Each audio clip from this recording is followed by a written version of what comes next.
ओम शांति अनुभव गाथा। इस पुस्तक में आज हम पढ़ेंगे पहली नज़र में ही बाबा ने अपना बना लिया। इस विषय पर ब्रह्मा कुमारी वेदांती बहन नैरोबी केन्या अपने अनुभव इस प्रकार सुनाती है।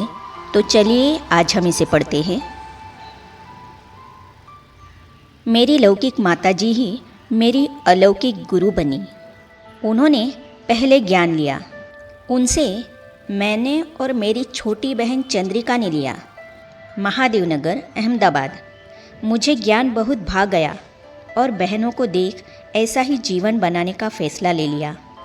सादगी और पवित्रता बहुत पसंद थी, लेकिन ब्रह्मा कुमारी बहनों की ड्रेस पसंद नहीं थी। बाबा ने कहा, साड़ी अभी पहन कर आओ। जब पहली बार बाबा को मिलने मधुबन आई तब मेरी आयु 19 साल थी। ज्ञान में आए 2 मास ही हुए थे। हम शाम को पहुँचे थे, इसलिए दूसरे दिन सुबह बाबा को मिलने गई।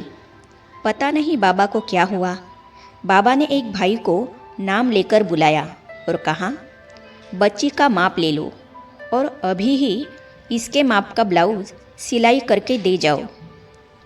हमारी बातें करते करते वो भाई सिलाई करके ले भी आया।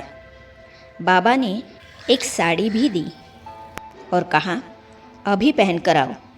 मुझे तो पहननी नहीं आती थी, इसीलिए लौकिक माँ ने गुजराती तरीके से जैसे मम्मा भी पहनती थी मुझे साड़ी पहनाई। फिर मैं बाबा के सामने जाकर बैठ गई। बाबा ने कहा, बच्ची खड़ी रहो, बाबा देखना चाहते हैं कि तुम्हें साड़ी कैसी लगती है। मैं जब खड़ी हुई तो बाबा ने कहा, साड़ी तो अच्छी पहनी है, लेकिन अंदर बनियान पहनो तो तुम्हारा देह अभिमान टूट जाएगा और मर्दों वाली ताकत आ जाएगी, हिम्मत बढ़ जाएगी। इसके बाद मैंने पूछा, बाबा जाकर कपड़े बदल दूँ, क्योंकि मुझे बस से जाना है। बाबा ने फ़ौरन कहा, तुम्हें यही साड़ी पहनकर बस से जाना है। मुझे इतना आश्चर्य हुआ कि बाबा ने कैसे जान लिया कि मैं यह ड्रेस पहनना पसंद ही नहीं करती हूँ। मैंने मन में तय किया हुआ था कि कभी नहीं पहनूंगी। बाबा ने मेरे मन की बात पढ़ ली थी। बाबा का व्यवहार अर्थात जिसका मैंने वर्णन किया इतना दिल को छू लेने वाला नहीं होता तो मैं शायद कभी यह ड्रेस न पहनती।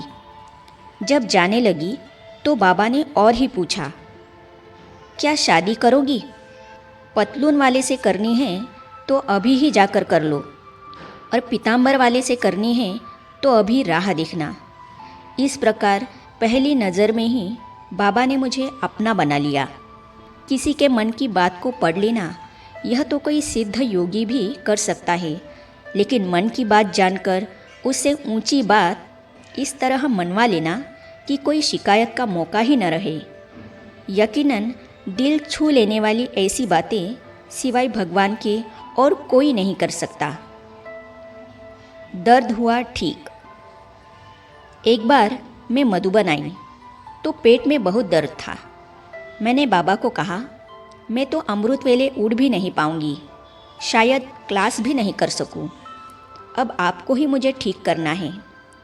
फिर मैं कमरे में जाकर सो गई। रात 2 बजे मेरी आंखें खुल गई।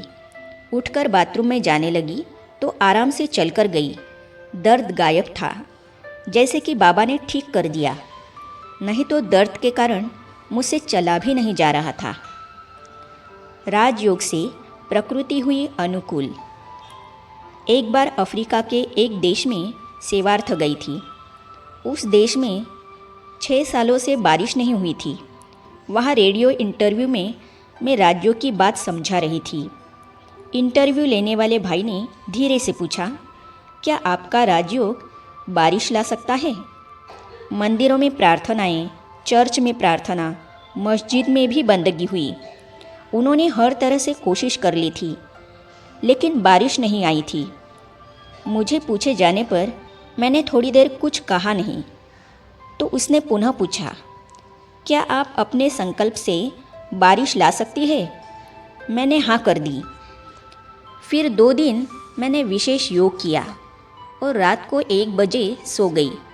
बाबा को यह कहकर कि बारिश नहीं आएगी तो अपना नाम बहुत खराब होगा।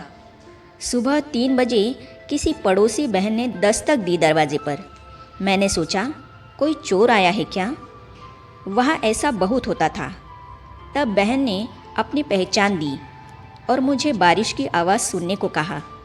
सुबह 3 बजे से 8 बजे तक पूरे 5 घंटे बारिश हुई।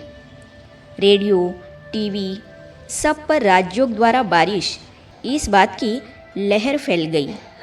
सेवा केंद्र पर फ़ोन आने लगे। मेरी आंखों में तो आंसू आ गए कि सच बाबा क्या नहीं कर सकते। राजयोग की कमाल की चर्चा चारों ओर फैल गई।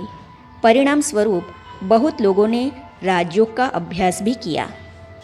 अपने अनुभवों में ब्रह्मा कुमारी वेदांती बहन आगे कहती है, आग बबूला हुआ शीतल। तो इन अनुभवों को हम पढ़ेंगे अगली कड़ी में।